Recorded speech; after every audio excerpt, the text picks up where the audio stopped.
My turn? Okay. Thank you, Mr. President. I want to rise and ask for some consideration of these young folks, these individuals here today. I do want to say that what I've witnessed today and what I've witnessed in the streets have been effective and productive communications of their concerns. And I just want to say that they have every right to be nonviolent and go anywhere they want to go to produce their messaging. And I don't believe that the council is the one who will have the monopoly on how you express yourself. I will.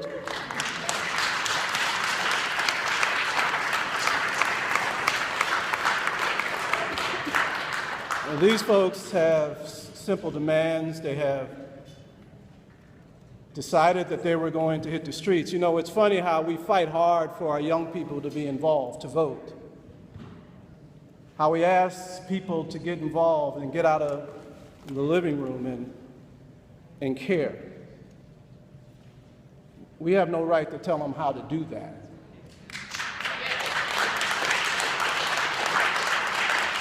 So let me just say, I acknowledge that three of the things they want seems reasonable to me. They want body cameras by January 25th, immediately. I don't think that's a problem. They want to get rid of the way we discipline our police. They want a democratically elected civilian review board. I don't think that's a problem. And they want the data that goes with the body cameras to be able to be used by the elected civilian review board. So let me just say, I don't think that's radical. I think it's reasonable. And you have every right to demand that along other things. Let me, in my time, and I appreciate the opportunity to have just a couple more minutes than my normal, let me just say that I'm going to talk about the Department of Justice report. It's my first opportunity since it came out. Let me say to you that this, for me, is a horror story. This is not just 58 pages of print on a paper. This is a reflection of individuals who live in our community or who have come into our community and who have experienced certain negative interactions with the people we have hired, that we have so-called trained, and that we have given a badge and a gun and told them to serve and protect. This is a horror story.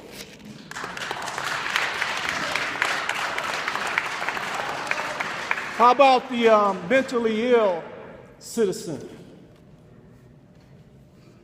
who gets slammed on the ground because the police don't understand how to deal with her? How about Tamir, who legally had a gun that was a toy gun? Horror story.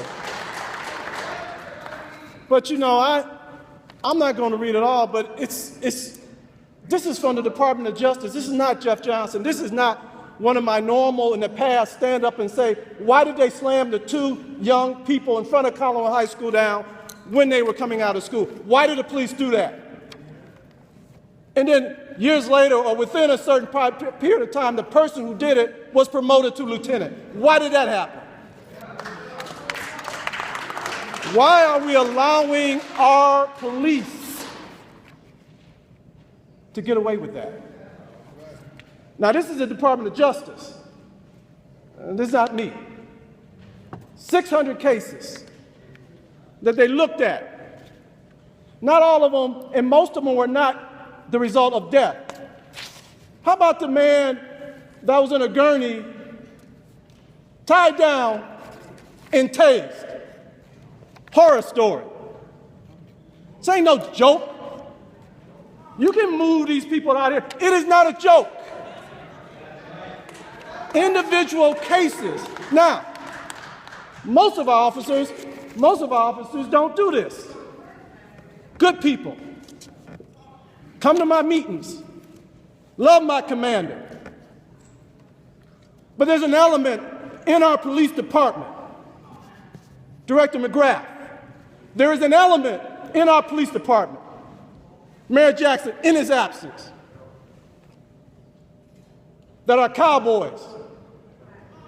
Now you've got, and I'm wrapping this up, and you've got the Department of Justice telling you that this department engages in a pattern or practice of unconstitutional force. That's the Fourth Amendment, by the way. Unconstitutional. See, when we hire them to serve and protect, it's within the guise that they will do it constitutionally. That's what it's about. So I can go through all this, but we've read about it. We tried this before. They came before. And they told us before. 2004, 2005. What happened? Very little. Now we got to get a monitoring, a consent decree, and a federal court involved. I hope this council makes sure it does its job to make sure this consent decree actually has solutions. Now we're going to go around, and I will go with them and talk to this community. But I know what they're going to tell you. Fix the Cleveland Police Department. So